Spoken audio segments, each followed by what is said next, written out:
"You're nothing without me, Carol. You're just a housewife."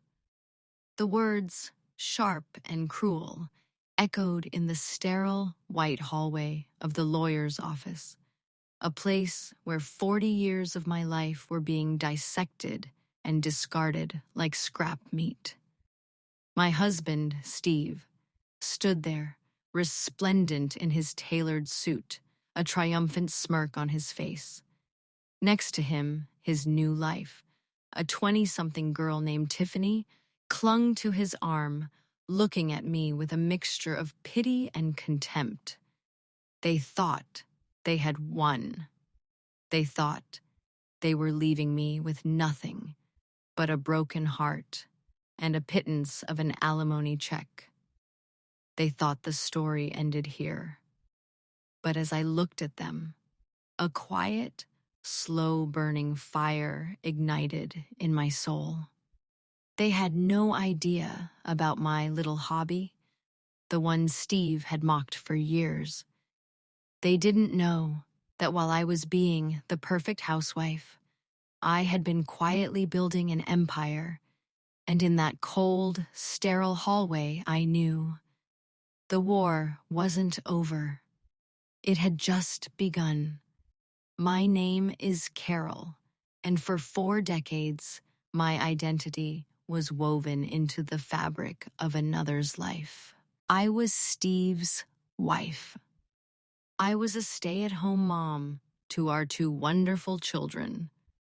My world was a landscape of school runs, PTA meetings, perfectly ironed shirts, and dinners that were always on the table at 6 p.m. sharp. Steve was a successful salesman, a charismatic man who could sell ice to an Eskimo. He traveled, he schmoozed, he conquered the corporate world. And I was his support system, his anchor, the quiet, invisible force that managed his home, his life, his children, so he could be brilliant. I never regretted my choice. I loved my family. I found joy in the small, thankless tasks that made up my days. I believed we were a team. But then, the kids grew up and left for college. The nest, once so full of noise and life, became silent. And in that silence, I started to see the cracks. Steve started working later. His business trips became more frequent. He grew distant, irritable. When I tried to talk to him, to reconnect, he would dismiss me with a wave of his hand. "Carol, I'm busy. I'm under a lot of pressure," he'd say. "You wouldn't understand." The implication was clear. My world of gardening and book clubs was too small, too simple to comprehend his grand, important life. I was just a housewife. What did I know of pressure? The real alarm bells started ringing with the credit card statements, our joint account. I was the one who balanced the checkbook, a habit from our leaner years, and I started seeing charges I couldn't explain. A $500 dinner in a city he wasn't supposed to be in. A charge for a high-end jewelry store I had never set foot in. A weekend stay at a boutique hotel a state away. When I confronted him, my hands shaking as I held the statement, he laughed. A cold, dismissive laugh. "Carol, you're getting forgetful in your old age," he said, not even looking at me, just scrolling through his phone. "That was for the Miller account. I told you about it. You just don't listen." He was gaslighting me, making me question my own sanity. He made me feel small, foolish, and paranoid. He made me feel like the boring, suspicious housewife he accused me of being. But I knew I wasn't crazy. 40 years of managing a household, a budget, and two children's lives had honed my instincts to a razor's edge. I knew something was wrong, so I did something I had never done in my life. I started to investigate my own husband. It wasn't a grand, dramatic affair. It was quiet, meticulous work, done in the dead of night while he slept. I learned how to check phone records online. I learned how to use social media to track locations. I became a digital ghost, haunting the edges of the life he was living without me. And there she was, Tiffany, a 24-year-old marketing assistant from his company. Her Instagram was a shrine to my husband's betrayal. Pictures of her wearing a necklace I recognized from the jewelry store charge. Photos of her sipping cocktails at the rooftop bar of the boutique hotel. She was living the high life on my retirement money, on the money my husband and I had spent a lifetime saving. The pain was a physical thing, a crushing weight in my chest. But beneath the pain, something else stirred. A lifetime of being underestimated, of being dismissed, of being just a housewife, coalesced into a single, cold point of resolve. I didn't confront him, not yet. I gathered my evidence, piece by painful piece, and I made a phone call, not to a divorce lawyer, but to a business consultant. You see, for the last 10 years, I had a secret, a little hobby. Ugh, as Steve called it. It had started as a way to combat the loneliness of the empty nest. I loved antique jewelry. I started collecting old forgotten pieces from flea markets and estate sales. I would research their history, restore their beauty, and write their stories. Just for fun, I started an online shop on a niche platform. I called it Eleanor's Legacy, after my grandmother. I never told Steve how successful it was becoming. When boxes would arrive, I'd say they were just craft supplies. When I spent hours on my laptop, he assumed I was playing solitaire or gossiping on Facebook. He would pat my head condescendingly. Keeping busy with your little trinkets, honey? That's nice. He had no idea. My little trinkets had found a global audience of collectors. My little hobby was now a registered LLC with a 7-figure annual revenue. I had a small team of remote employees, a warehouse for inventory, and a reputation in the antique world as a trusted, discerning dealer. All of it hidden in plain sight, dismissed by my husband as the boring pastime of a bored housewife. I called my business consultant. Michael, I said, I need to restructure. I need to make the business completely and utterly ironclad, and I need to understand its exact current market valuation, down to the last penny. The time for being a quiet support system was over. The time for building my own fortress had begun. Steve was about to find out just how much this useless housewife was really worth. For the next 2 months, I lived a double life that would have exhausted a secret agent. By day, I was Carol, the dutiful, slightly forgetful wife. I made Steve his morning coffee. I asked about his hard day at the office. I listened to his fabricated stories of business dinners and delayed flights. I played the part so well, he became more arrogant, more careless. He saw my silence not as a warning, but as a surrender. He thought he had successfully gaslighted me into submission. By night, I was a CEO at war. I was on encrypted calls with my lawyers and accountants, restructuring my business, moving assets, and creating a legal firewall so thick a nuclear blast couldn't penetrate it. My little hobby, Eleanor's legacy, was transformed. We incorporated in a different state under a nondescript holding company name. We established new bank accounts, new lines of credit, all completely separate from my personal finances. I was building an ark, preparing for the flood I knew was coming.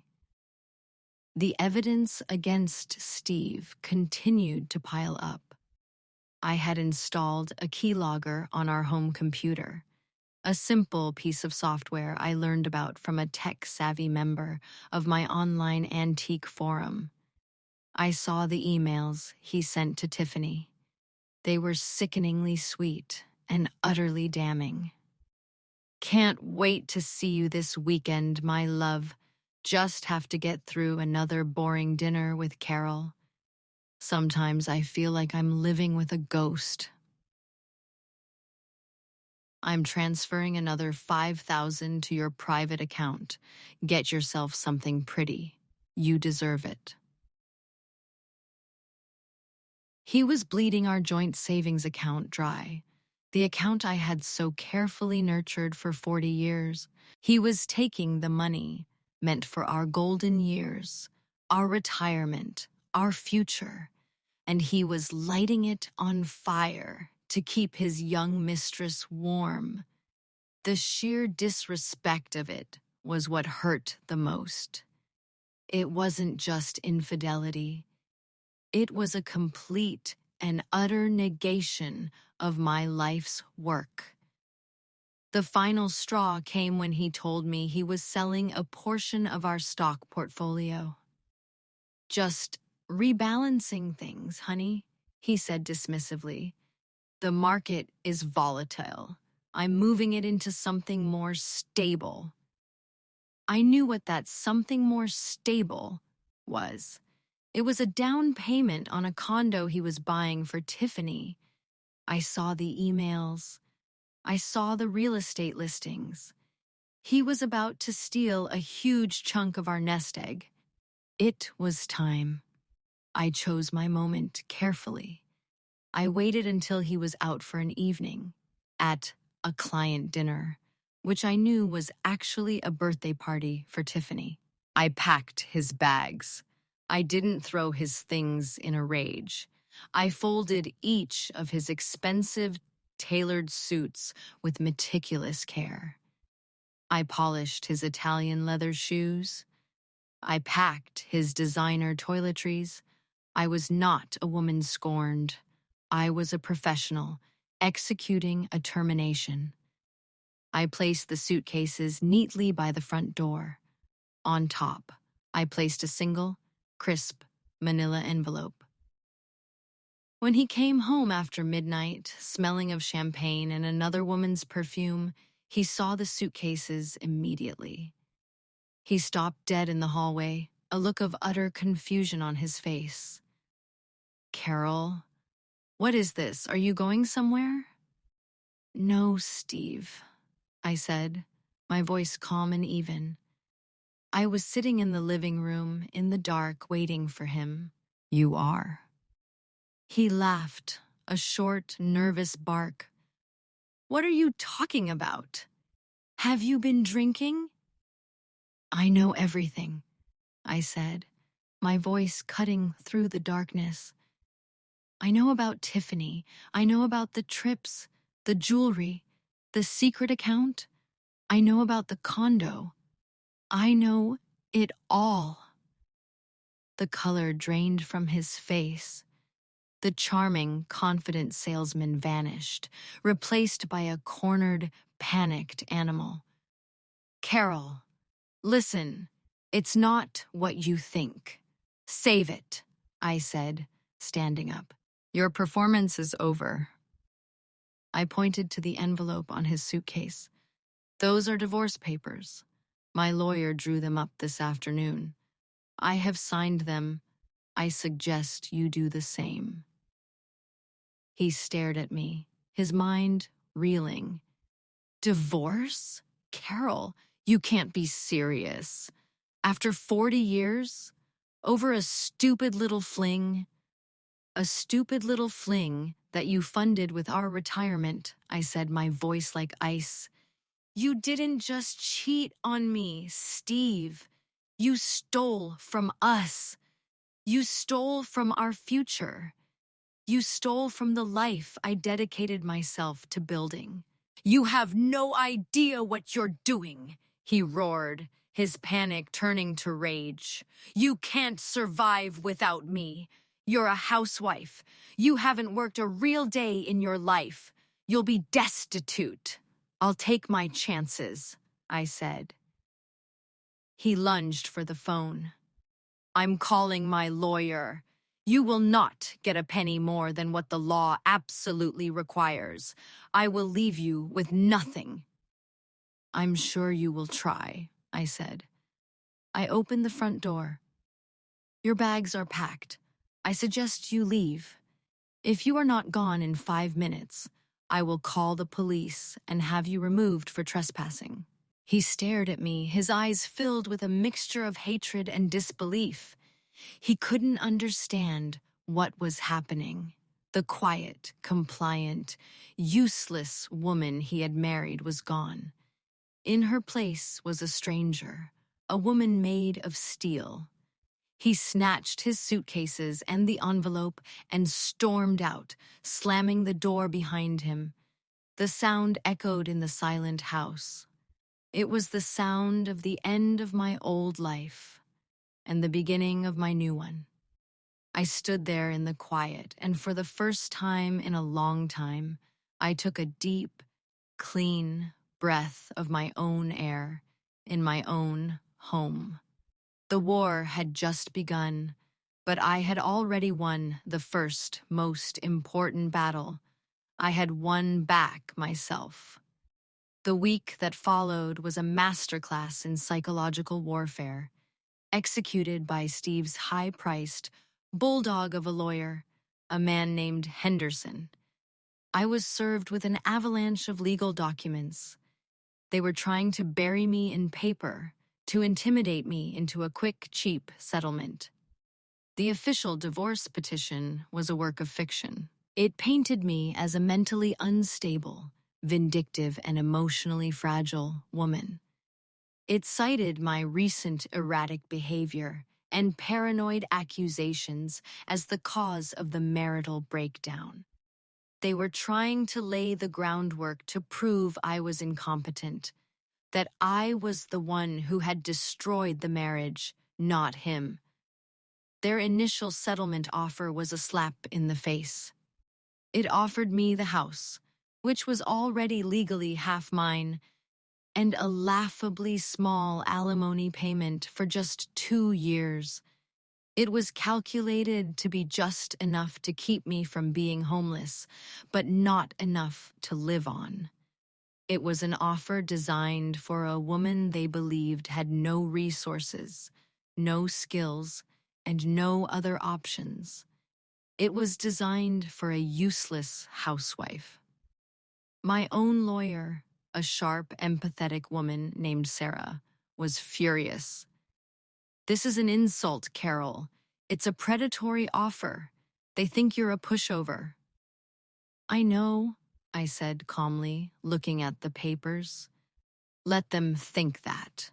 Do not counter. Do not respond with anger. Just send a simple letter back." "What do you want it to say?" she asked. "I want it to say," I replied, a small smile playing on my lips, "that I am willing to be very reasonable. I want it to say that I am prepared to waive my right to alimony entirely." Sarah stared at me. "Waive alimony? Carol, after 40 years as a stay-at-home mother, you are entitled to lifetime support. It's financial suicide." "Is it?" I asked. Just trust me, Sarah. Send the letter, and in it, add one more thing. State that in lieu of alimony, I am requesting just one thing: a full and complete forensic accounting of all marital assets and expenditures for the past 10 years. The trap was baited. By waiving alimony, I was making myself look weak and desperate, a fool who didn't know her own rights. But the request for a forensic audit was the hidden hook. Steve and his lawyer, blinded by their own arrogance, would see it as the pointless flailing of a woman with nothing to find. They would agree, eager to get the alimony off the table. They had no idea they were agreeing to hand me the very sword I would use to gut them. As expected, they agreed immediately. Henderson sent back a smug, condescending letter accepting my generous and surprising offer. He probably thought I was the biggest fool he had ever encountered. While the lawyers were posturing, I was quietly moving my pieces into place. I spent days locked in my office with my business team. We prepared. We created a full, detailed, and independently audited financial portfolio for Eleanor's legacy. Every sale, every acquisition, every tax return, every penny was accounted for. The final valuation was a number that even I found staggering. My little hobby was worth, on paper, just over $8 million. But we didn't stop there. We created a presentation, a full business plan for the company's future expansion into physical retail locations in New York, London, and Paris. We secured letters of intent from major auction houses.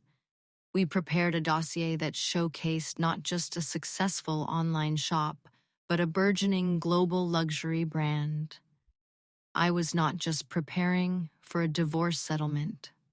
I was preparing for a corporate takeover of my own life. The discovery process was a game of cat and mouse. Steve's lawyers sent over their financial disclosures. They were a joke. They listed his salary, his severely depleted 401k, and the now empty joint savings account. They completely omitted the secret accounts, the condo for Tiffany, the millions he had siphoned off. They were daring me to find what they thought was hidden. Our forensic accountant, a man with the soul of a bloodhound, didn't need to be dared. He tore through their finances with a quiet, vicious efficiency. He found everything. He followed the money trail from our joint accounts to Steve's secret accounts, and from there to Tiffany's accounts, to the down payment on her condo, to the lease on her luxury car. He created a beautiful, intricate map of Steve's betrayal, with every dollar accounted for. The day before the settlement conference, Sarah called me. She was breathless. "Carol, we have it all. It's worse than we thought. He didn't just spend your retirement. He took out secret business loans against your shared assets. He leveraged the house. He has debts you don't even know about. He wasn't just building a new life. He was building a house of cards that was about to collapse on top of both of you." "I know," I said calmly. "How can you be so calm?" she asked. "Because," I replied, looking at the pristine leather-bound portfolio for Eleanor's legacy sitting on my desk. "I'm not the one living in a house of cards. I'm the one holding the match."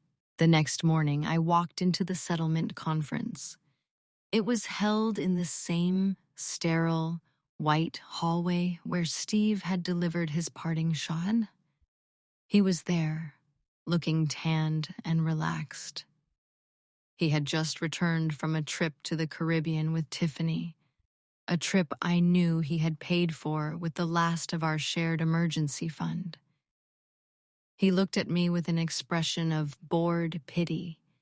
He thought he was here to sign a few papers and be done with the useless old woman who was holding up his new life. He had no idea he was walking into his own execution. The conference room was cold, both in temperature and in atmosphere. I sat on one side of the long, polished table with my lawyer, Sarah. On the other side sat Steve and his bulldog lawyer, Henderson. Steve was leaning back in his chair, looking utterly relaxed. He was texting, a smug little smile on his face. He didn't even bother to look at me. He was projecting an image of total dominance. Henderson began, his voice a low, gravelly rumble. "All right, let's make this quick. We have a simple, straightforward settlement. My client, Mr. Thompson, in his immense generosity, has agreed to let Mrs. Thompson keep the marital home. In exchange, she has wisely waived her claim to any future spousal support. We sign the papers, and we can all go to lunch." He slid a document across the table. It was their proposed final settlement. It was an insult, a legal document that essentially erased 40 years of my life and my contribution to our marriage. Sarah looked at me, her eyes flashing with anger. I gave her a small, almost imperceptible shake of my head. "Not yet." "This seems acceptable," Sarah said, her voice neutral, playing her part perfectly.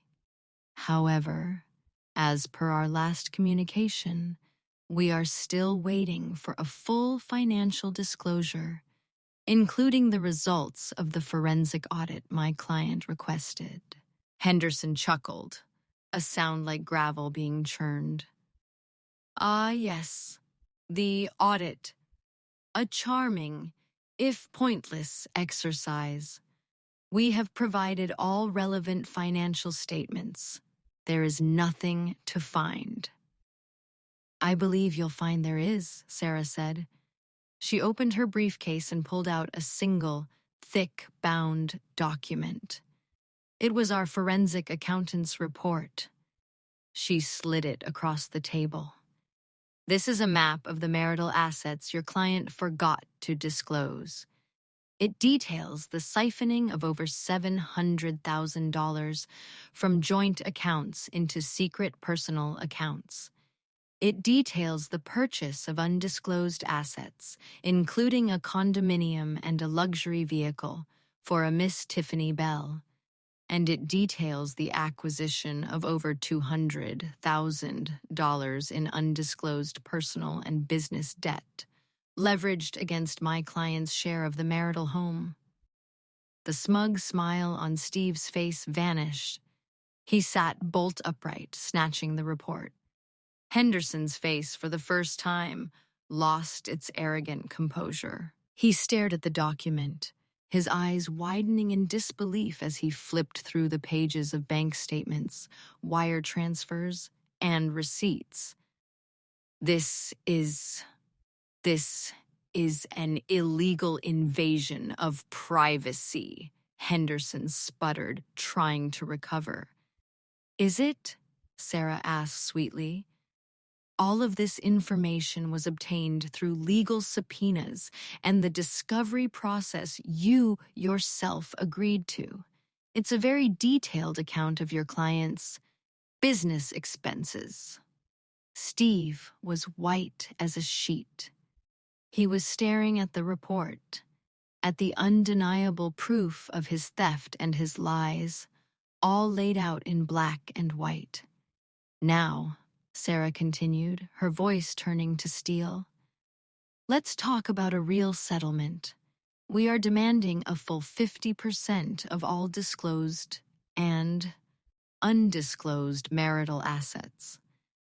That includes half the value of the condominium, half the value of all gifts and funds transferred to Miss Bell, and a full repayment of my client's half of the equity that was leveraged for your client's secret loans. Furthermore, we will be seeking punitive damages for financial fraud and emotional distress. Henderson was scrambling. "This is outrageous. We will fight this in court."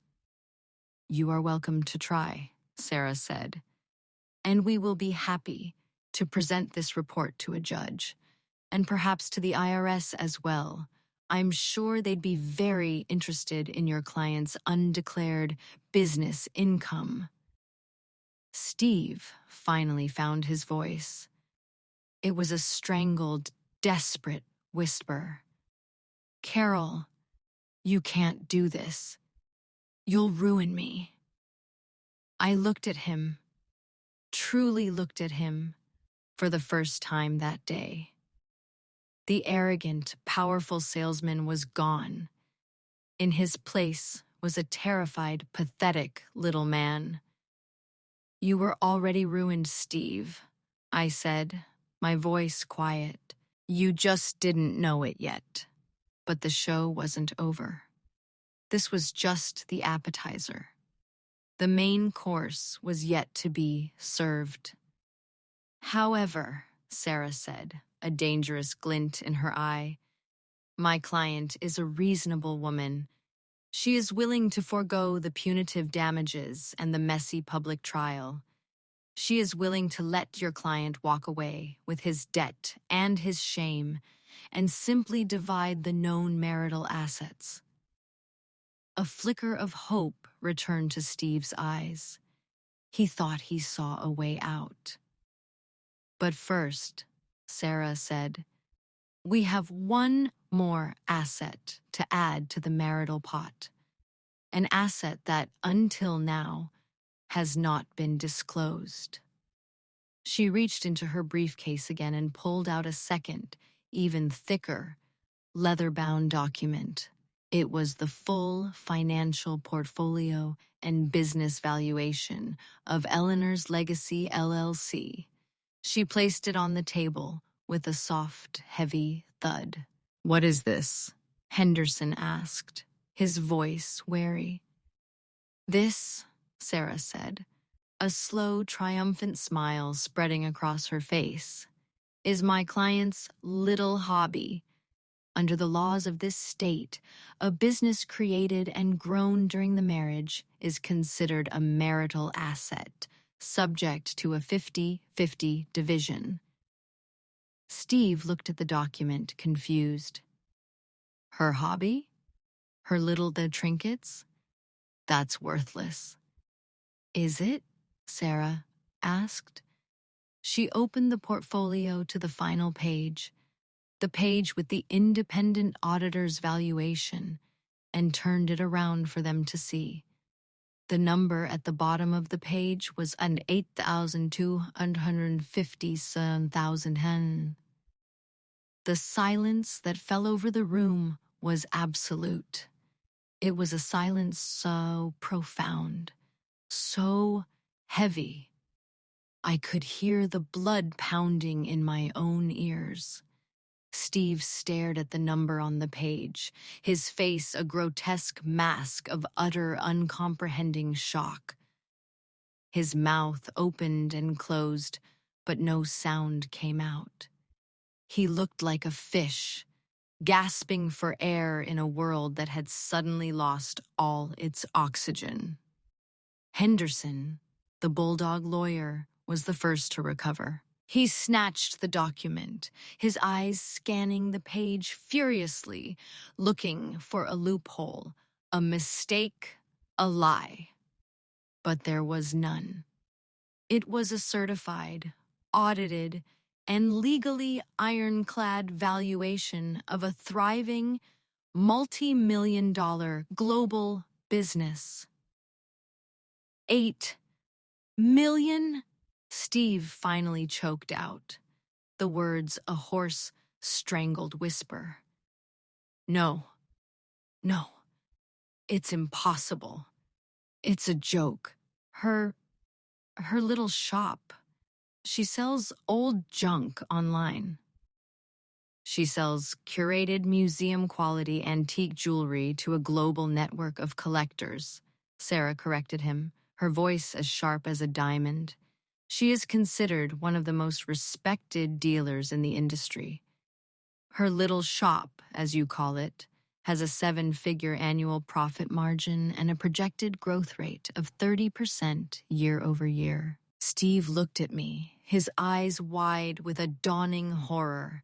He was not just looking at his wife. He was looking at a stranger, a titan of industry who had been living in his house, making his dinner for a decade, completely undetected. But I didn't know, he stammered, turning to his lawyer, his voice pleading. I had no idea. This isn't fair. She hid this from me. Henderson, for the first time, looked utterly defeated. He knew the law. It doesn't matter if you knew, Steve, he said, his voice a grim monotone. The business was created and grown during the marriage. It is a marital asset, and you are legally entitled to half of it. A wild, desperate hope flared in Steve's eyes. Half of $8 million. That was $4 million. More than enough to cover his debts, to salvage his life, to keep Tiffany. I let him have that moment of hope. I let him cling to that last piece of driftwood in the shipwreck of his own making. And then I gave Sarah the nod. Yes, Sarah said, her voice now filled with a sweet, almost musical cruelty. My client is prepared to honor the law.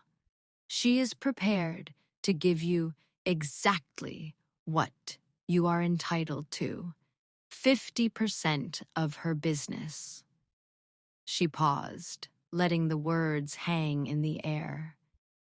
However, she continued, since you have demonstrated such a profound lack of business acumen, and have, in fact, proven yourself to be financially reckless and untrustworthy, she cannot, in good conscience, simply hand you $4 million. That would be irresponsible. She leaned forward. So, we have a proposal. We will not be splitting the assets. We will be splitting the company. You will be awarded a 50% ownership stake in Eleanor's Legacy LLC. You will become my client's new business partner. Steve stared at her, confused. A partner? Yes, Sarah said. You will have a title, co-owner. You will have a desk, a very small one. You will be given a salary, a very modest one, and you will have responsibilities. You will be in charge of packing and shipping.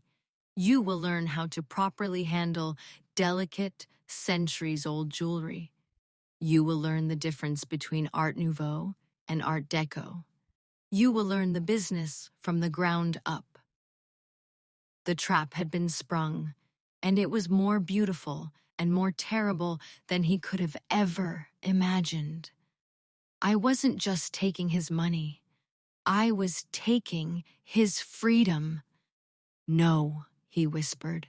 No, I won't do it. You have a choice, Sarah said, her voice like silk. You can accept your 50% ownership and your new position as head of logistics, or you can have my client buy you out. Buy me out, he repeated, seizing on the words. Yes, buy me out. I'll take the $4 million. Oh no, Sarah said, laughing softly. There seems to be a misunderstanding. We're not talking about $4 million. Let's go back to the first report, shall we? She tapped the thick binder from the forensic accountant. Your undisclosed spending, the siphoned funds, the secret loans, the money you spent on your mistress. The total comes to approximately $900,000. That is $900,000 of marital assets that you stole and squandered. She continued. So, my client will be happy to buy you out. The value of your half of the business is $4,125,000 minus the $900,000 you have already, let's say, withdrawn. That leaves a buyout price of $3,225,000. $3 million, he breathed. It was still a fortune. But we're not done, Sarah said, her smile widening. Let's talk about the house. It's a marital asset. You get half. But you leveraged that house for your secret loans. Your half of the equity is now gone, eaten up by your debt. In fact, you owe my client for the portion of her equity you also leveraged. So we'll have to deduct that from your buyout. And then there are the legal fees, she went on, her voice a relentless drumbeat of doom, and the forensic accounting fees, and of course, the taxes, the massive capital gains taxes you will have to pay on this buyout. Our accountants have run the numbers. She slid one final piece of paper across the table. It had a single number on it. After all is said and done, Mr. Thompson, Sarah said, her voice a triumphant whisper, the final buyout price for your half of this $8 million company, the final settlement for your 40 years of marriage, is $175,000. $175,000. Steve stared at the number. It was less than the cost of the car he had bought for Tiffany. It was a fraction of what he had spent on her in a single year.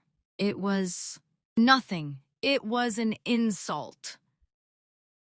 You have two choices, Steve, I said, speaking for the first time, my voice quiet and calm. You can take the $175,000 and disappear from my life forever. Or you can come and work for me. You can come and pack boxes in the company you are legally half owner of. You can earn a salary. You can learn the value of a hard day's work. You can learn what it feels like to build something instead of just taking it. I stood up. The choice is yours. Let us know your decision by the end of the day. I turned and walked out of the room, leaving him there, a broken king in a ruined kingdom, staring at the ashes of the life he thought he had so cleverly stolen. The housewife had just checkmated the CEO. The week that followed Steve's public execution in the conference room was a week of delicious, karmic silence. He didn't call. His lawyer didn't call. I imagined him in his borrowed apartment with Tiffany, the reality of his situation crashing down on him. The fantasy was over. The money was gone. And he was faced with a choice that was no choice at all. On Friday afternoon, a single curt email arrived from his lawyer. It simply said, Mr. Thompson accepts the partnership. He had chosen the humiliation. He had chosen the cage. He would rather be a glorified stock boy in my company than walk away with the pittance I had offered him. His ego, the very thing that had caused his downfall, would not let him disappear as a failure. He had to cling to the title of co-owner, even if it meant being my servant. It was more perfect than I could have ever imagined. His first day at work was a Monday. I made sure I was there.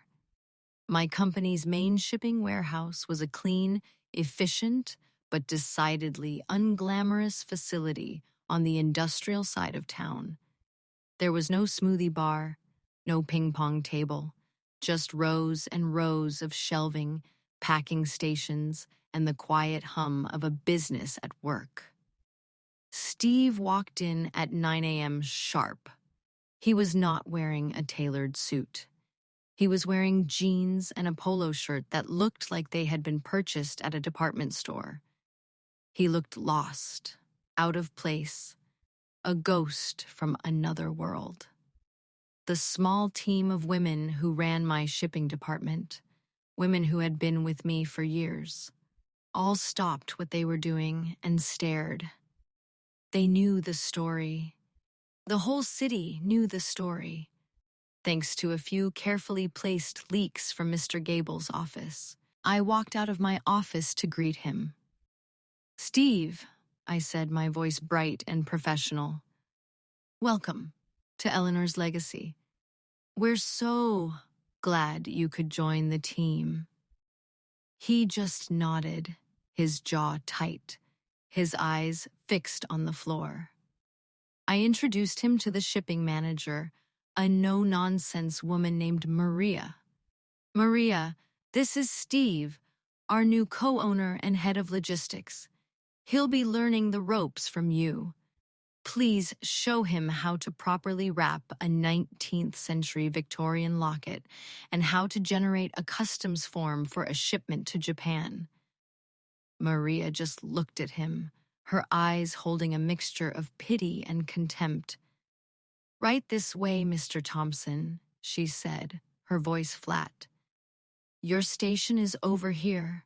We use bubble wrap for the lockets, double layer." I spent the rest of the day watching him from the security cameras in my office. It was a symphony of humiliation. He struggled with the packing tape. He fumbled with the fragile pieces of jewelry. He couldn't figure out the shipping software. The women he was now working for, women who were half his age and earned a fraction of his old salary, had to patiently show him how to do the simplest tasks. He, the master of the universe, the brilliant salesman, was utterly and completely incompetent. He was useless. At lunchtime, he ate alone in his car. At the end of the day, he clocked out, his shoulders slumped in defeat. He didn't say a word. He just left. This became his new life. Every day, he would come to work, pack boxes, and endure the quiet, pitying stares of his co-workers. He was a king in exile, forced to live among the commoners. His relationship with Tiffany predictably imploded. She had signed up to be the mistress of a wealthy, powerful man. She had not signed up to be the girlfriend of a glorified mailroom clerk who smelled of cardboard and packing tape. A month into his new job, she was gone. She cleaned out their apartment, taking everything of value that wasn't already leased, and disappeared, leaving him with nothing but a goodbye note and a mountain of her own credit card debt. He was now truly alone, broke, humiliated, and abandoned. My revenge was complete, or so I thought. But something strange began to happen. After the first few months of silent, resentful compliance, I started to notice a change in him. He stopped looking so defeated. He started asking Maria questions, not with arrogance, but with genuine curiosity. He started getting good at his job, He figured out a more efficient way to organize the inventory system. He redesigned the packing station to be more ergonomic. He was, for the first time in his life, actually working. He was building something, however small. The quiet, diligent man I had fallen in love with 40 years ago, the man who had been buried under decades of ego and entitlement, was beginning to stir. I didn't know what to make of it. Was this another act? Another long con? Or was it possible that in the ashes of his old life, a new man was actually, truly beginning to emerge? The thought was both intriguing and deeply unsettling. The transformation of Steve was a slow, quiet, and deeply perplexing process. It wasn't a sudden epiphany. It was a gradual erosion of his old self, worn away by the relentless, humbling rhythm of an honest day's work. The arrogant CEO, who had once commanded boardrooms, was now an expert at double-boxing a fragile Georgian brooch. The man who had lived for the thrill of the deal now found a quiet satisfaction in a perfectly packed shipment arriving safely in Tokyo. He stopped being Steve, the deposed king, and started becoming Steve, the guy in shipping. The women in the warehouse, who had initially treated him with a cold suspicion, began to warm to him. He was quiet, he was respectful, and he was, to everyone's surprise, incredibly good at logistics. He had a mind for systems, something that had been wasted on schmoozing clients and playing golf. He started talking to me, not about the past, not about us, but about the business. "Carol," he said one afternoon, catching me as I was leaving the warehouse. "I was looking at our international shipping costs. We're overpaying. I found a new carrier that could save us 15%. I drew up a proposal." He handed me a detailed, well-researched report. It was brilliant. It was the kind of diligent, thoughtful work he hadn't done in 20 years. "Thank you, Steve," I said, my voice more neutral than I felt. "I'll look it over." I approved his proposal. It saved the company over $100,000 in the first quarter. He started staying late, not because he had to, but because he was genuinely engaged. I would watch him on the security cameras, alone in the quiet warehouse after everyone had gone home, sketching out new workflow designs on a whiteboard. He was using his brilliant mind for something other than deception and self-aggrandizement. He was using it to build. My feelings were a tangled mess. The cold, satisfying fire of my revenge was being dampened by a confusing, unwelcome flicker of something else. Was it respect? Was it pity? Or was it a ghost of the love I once had for the man he used to be? Our children, now grown and with families of their own, were equally confused. They had watched their father's public humiliation with a mixture of shame and grim satisfaction. They knew what he had done to me. But now, they saw a different man. "Mom," my daughter Jessica said to me on the phone, "I talked to Dad last week. It was weird. He didn't complain. He didn't blame you. He asked about the kids. He told me he was learning a lot at his new job. He sounded quiet. And for the first time in a long time, he sounded happy. Happy, the idea was absurd. The idea was he was a disgraced millionaire packing boxes for minimum wage. How could he be happy? The turning point came during the Christmas rush. A massive snowstorm hit, grounding all flights and shutting down the major shipping carriers. It was a disaster.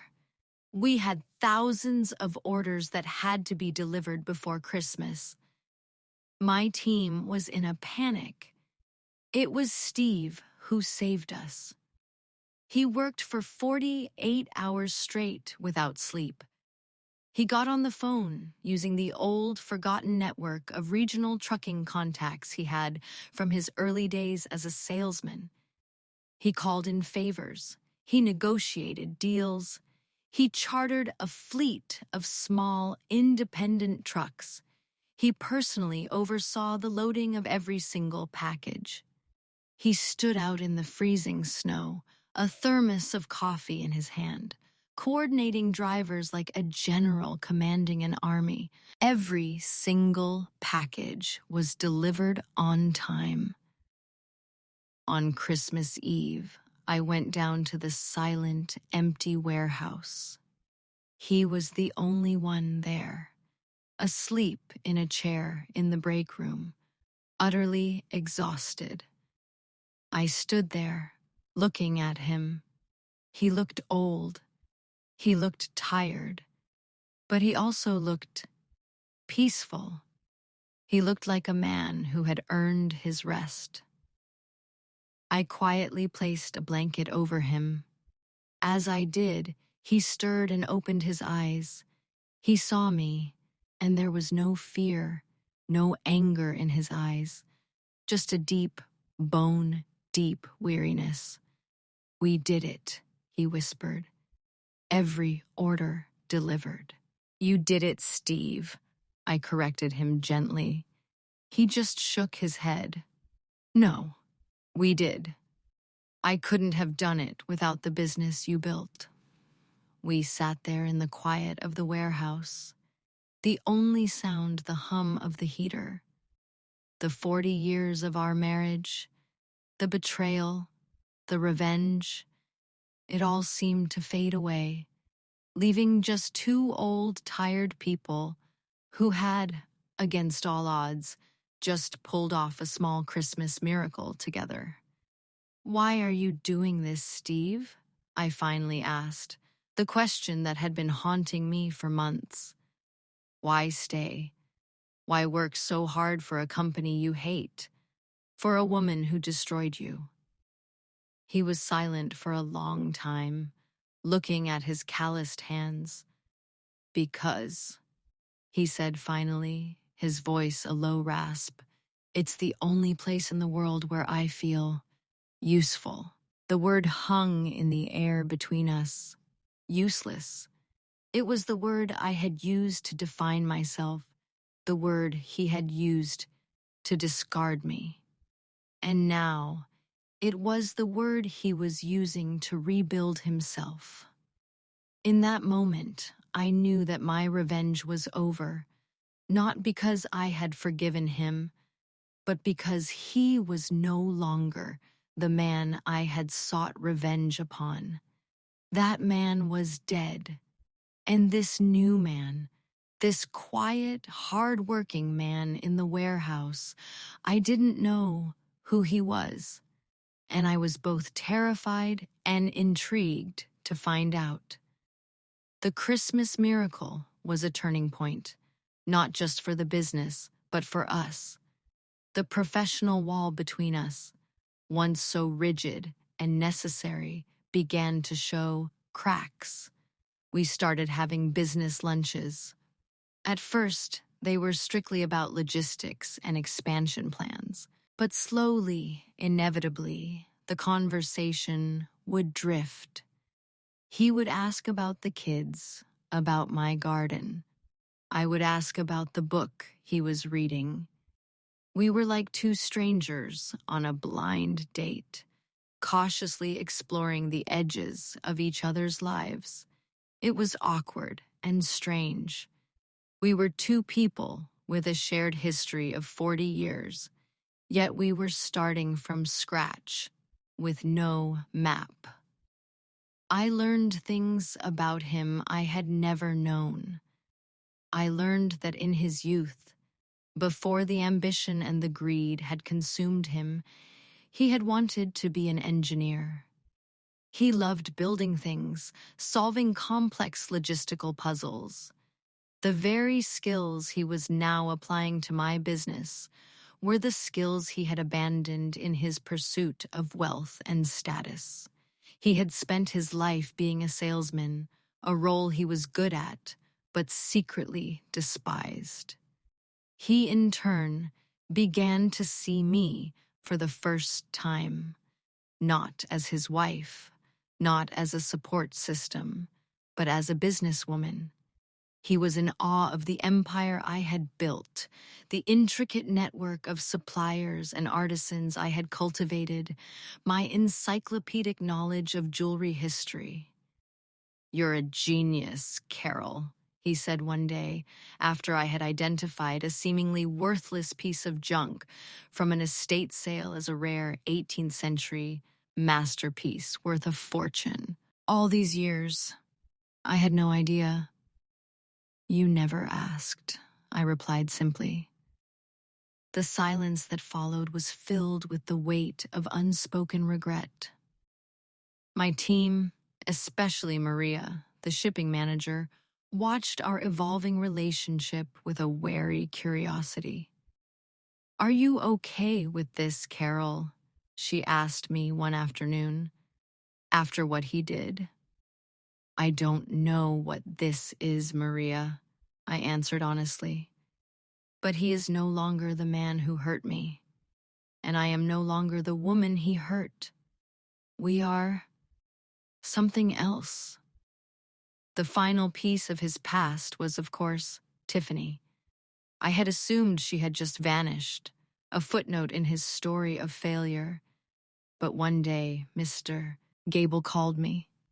"Carol," he said, his voice grim, "I have some unpleasant news. Tiffany Bell has filed a lawsuit." My heart sank. "Against Steve?" "No," he said. "Against you and the company." The lawsuit was a desperate, pathetic money grab. Tiffany was claiming that as Steve's former fiancée and long-term domestic partner, she was entitled to a share of the marital assets he had been defrauded of.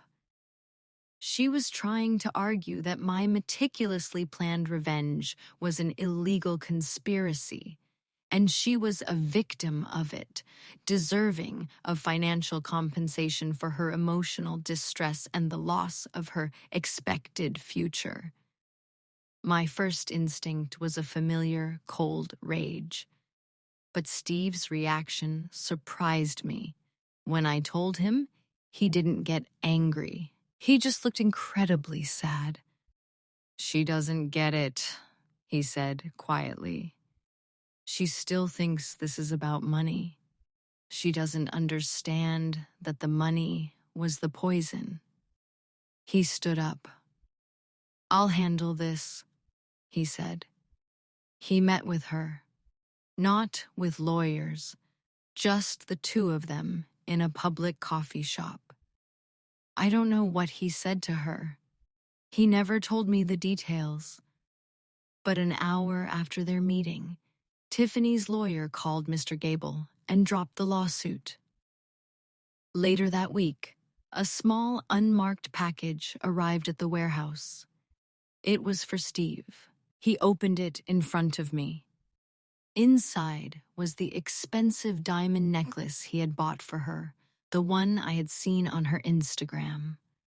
The one that had been the first nail in the coffin of our marriage. There was no note. Steve looked at the necklace, this glittering symbol of his betrayal. Then he looked at me. "I believe this belongs to the company's inventory," he said, his voice quiet. "It's a beautiful example of modern, bad taste." He placed it in a box of items to be appraised and sold. The last ghost of his past had been exorcised. Our relationship had found a new, strange, and quiet rhythm. He was my employee, my partner in logistics, and my friend. It was a label that felt both absurd and true. We worked together. We had lunch together. We talked about books and business. We never talked about us. The past was a locked room we both tacitly agreed never to open. One day, he came into my office and closed the door. He looked nervous. "Carol," he began, "I have been offered another job." My heart skipped a beat. "A major logistics company," he continued.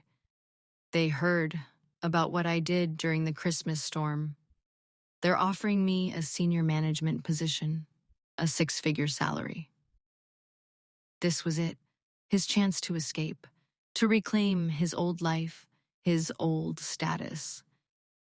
"You should take it, Steve," I said, my voice sounding more steady than I felt. "It's a wonderful opportunity. You've earned it." He shook his head. "I turned it down," he said. I stared at him. "Why?" He looked around my office, at the pictures of my grandchildren, at the shelves of books on antique jewelry. "Because," he said, his voice low and sincere, "for the first time in my life, I am doing something I am proud of. I am building something real. I don't want to manage a spreadsheet for a faceless corporation. I want to help you build Eleanor's legacy." He took a deep breath. "I know I have no right to ask this. I know what I did is unforgivable. But I am asking for a new title. I don't want to be the co-owner. That title is a joke, a relic of a past I want to forget. I want to be your chief operating officer. I want to be your partner, your real partner, in business." He stood there, vulnerable, waiting for my answer. The man who had once held all the power was now asking me for a chance to be useful. I didn't answer him right away. I took a week. I thought about my life, my business, my future. I thought about forgiveness. I realized that forgiveness wasn't about him. It was about me. It was about letting go of the anger, the bitterness, the need for revenge that had fueled me for so long. The revenge was complete. The man who had hurt me was gone. This man, this quiet, humbled, hardworking man, was someone new. Did he deserve a second chance? Maybe. Did I deserve a future that wasn't defined by the past? Absolutely. I called him into my office. He looked nervous, expecting a rejection. "I've considered your proposal, Steve," I began, my voice formal. "Your work over the past year has been exemplary. Your logistical solutions have saved this company hundreds of thousands of dollars and have been instrumental in our growth." I slid a new employment contract across the desk. "I am pleased to offer you the position of Chief Operating Officer of Eleanor's legacy, with a salary commensurate with your experience and a significant performance-based bonus structure." He stared at the contract, then at me, his eyes filling with a profound, quiet gratitude. "Carol, I don't know what to say." "Just say yes," I said, a small smile touching my lips. "And get back to work. We have a new product line to launch." Our story did not end with a romantic reconciliation. We did not get back together. The trust required for a marriage was shattered forever.